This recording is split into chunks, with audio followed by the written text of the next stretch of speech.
Swanson's short stories, JABARIS Nia.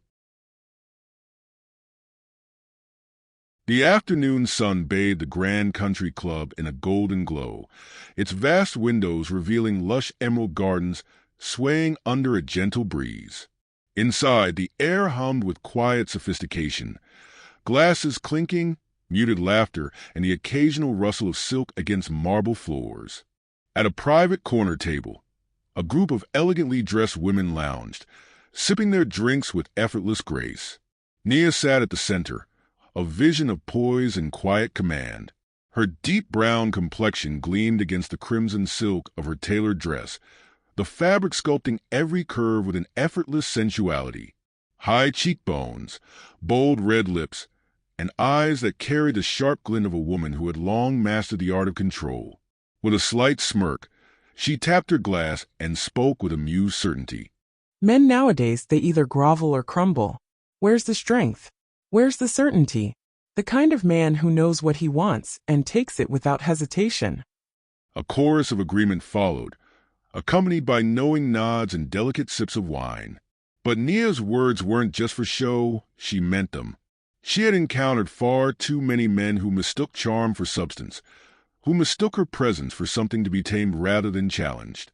Just then, the chime of silver against glass signaled the tea break. The women rose, making their way toward the refreshment table, the scent of freshly brewed tea curling into the air. Meanwhile, at the entrance, Jabari stepped into the country club with an air of quiet confidence. He moved with the grace of a man who neither sought attention nor shrank from it. Dressed in a charcoal gray suit that fit his lean, powerful frame with precision, his light brown skin carried a warm undertone that contrasted with the sharp lines of his attire. A neatly trimmed beard framed his chiseled jaw, as his dark, intense, unreadable eyes swept the room. He spotted her almost instantly. Nia, regal and composed, her aura drawing attention without demanding it.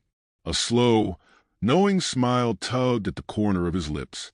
Let's see how unshakable she really is.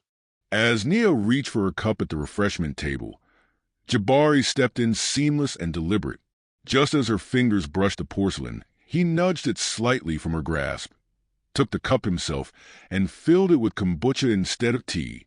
She stilled, blinked once, twice.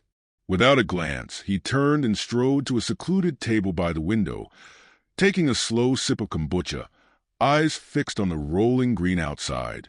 Nia's sharp heels clicked against the marble as she approached, her crimson dress shifting elegantly with every step. Crossing her arms, she stopped beside him, her voice like silk lined with steel. Did you just take my tea? Jabari looked up, his gaze unwavering. Kombucha is more like it. I didn't ask for kombucha. Didn't ask for permission either, he replied smoothly. Silence stretched between them, thick with something unspoken. Her irritation warred with something else, something unfamiliar. Intrigue. And what exactly gives you the right? She challenged.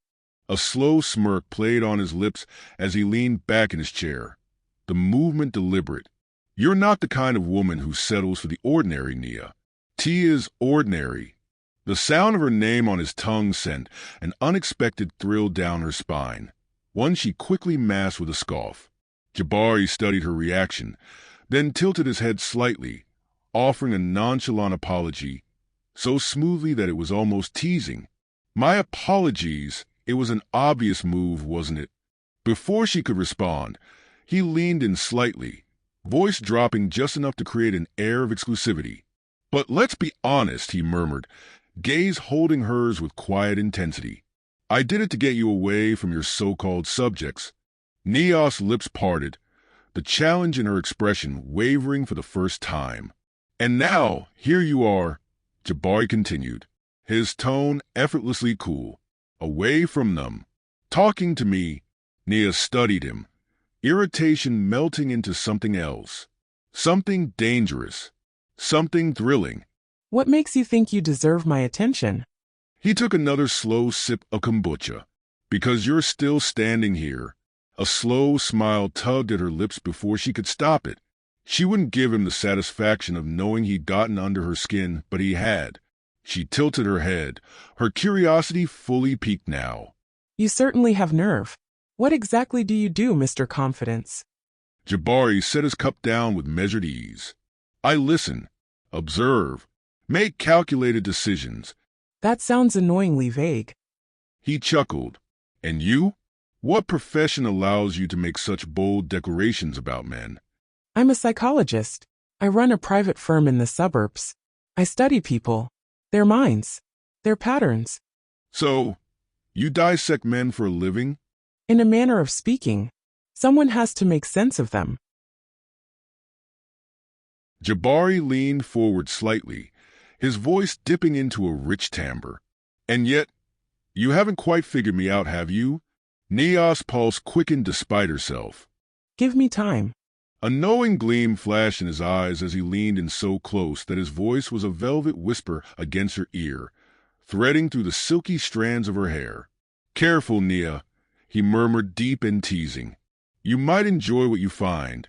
She barely had a moment to process the shiver that ran down her spine before he stood up, buttoning his jacket with an air of finality. He cast her one last unreadable glance, then turned and walked away, leaving her flustered, intrigued, and utterly captivated. She exhaled sharply, forcing herself to regain composure just as the soft rustle of silk signaled the arrival of Amara, draped in a sweet yellow satin dress that clung to her voluptuous figure as she approached from behind, with a smirk playing at her full lips. You're actually letting him leave just like that? What happened? You are blushing? Who are you?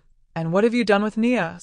Nia straightened, masking her emotions behind a stoic expression, but her eyes lingered on the spot where Jabari had disappeared. She allowed herself the smallest of smiles. Amara chuckled, clearly entertained.